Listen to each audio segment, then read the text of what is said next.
দুদিন আবহাওয়ার উন্নতি, আর এতেই কিছুটা প্রাণ ফিরে পাচ্ছে ঘাটালের মানুষ।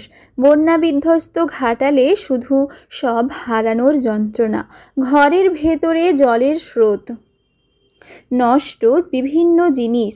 পিচের রাস্তার উপর দিয়ে চলছে নৌকো, যদিও সেই পরিস্থিতি কিছুটা উন্নতির পথে। ভারী বৃষ্টি না হওয়ার কারণে জল নামতে শুরু করেছে বিভিন্ন উঁচু জায়গা থেকে, তবে নিচু জায়গা এখনও জলমগ্ন। বিদ্যুৎ দফতরের বেশ কিছু জায়গায় বিদ্যুৎ সংযোগ করা হয়েছে। স্বাভাবিকভাবে বন্যা পরিস্থিতি কিছুটা কাটিয়ে স্বাভাবিক ছন্দে ফিরতে চলেছে ঘাটাল। সমস্ত নদীতে জলস্তর কমছে।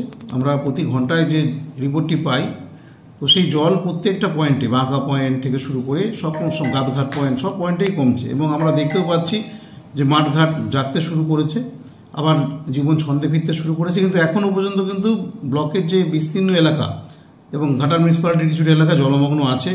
এখনও সব জায়গাতে আমরা ইলেকট্রিফিকেশন লাইন দিতে পারিনি, যেগুলো খুব নিচু জায়গা, সেই সব জায়গাতে কিন্তু এখনও বিদ্যুৎ পরিষেবা ব্যাহত আছে।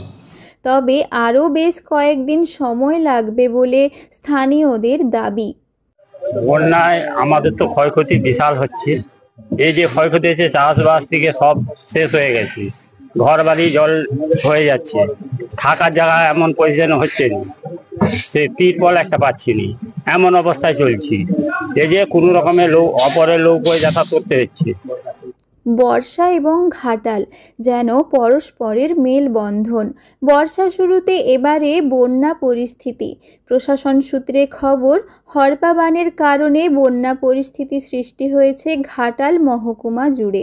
বেশ কয়েকদিনের টানা বৃষ্টি এবং বিভিন্ন জলাধার থেকে জল ছাড়ার কারণে বন্যা পরিস্থিতির সৃষ্টি হয়, আর এতেই ভেসে যায় চাষের জমি থেকে বাড়িঘর। ঘরের মধ্যে দিয়ে জলের স্রোত। মাছ ধরতে এবং রাস্তা পারাপার করতে গিয়ে দুজনের মৃত্যু হয়েছে ঘাটাল মহকুমায়। অন্যদিকে প্রায় 11 জন সাপের কামড় খেয়ে ভর্তি হাসপাতালে।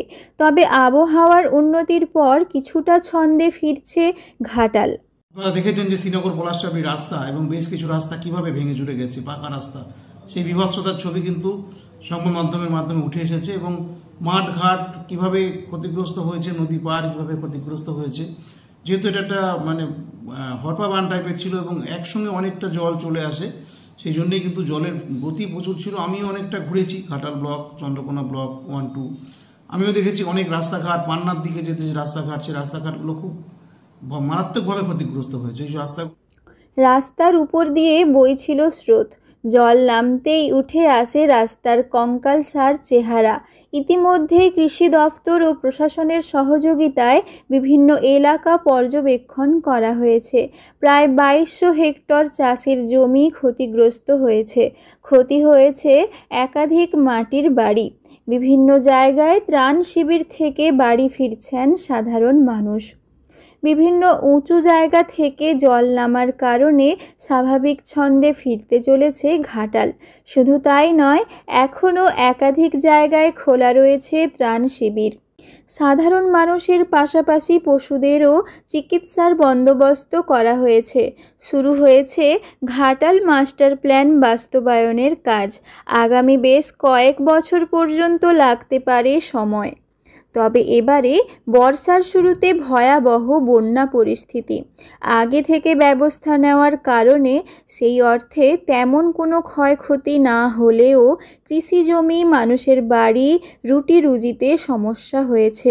স্বাভাবিকভাবে কবে আবার পুরনো ছন্দে ফিরে ঘাটাল, সেদিকে তাকিয়ে সকলে। পশ্চিম মেদিনীপুর থেকে রঞ্জন চন্দ্রের রিপোর্ট, লোকাল 18 বাংলা।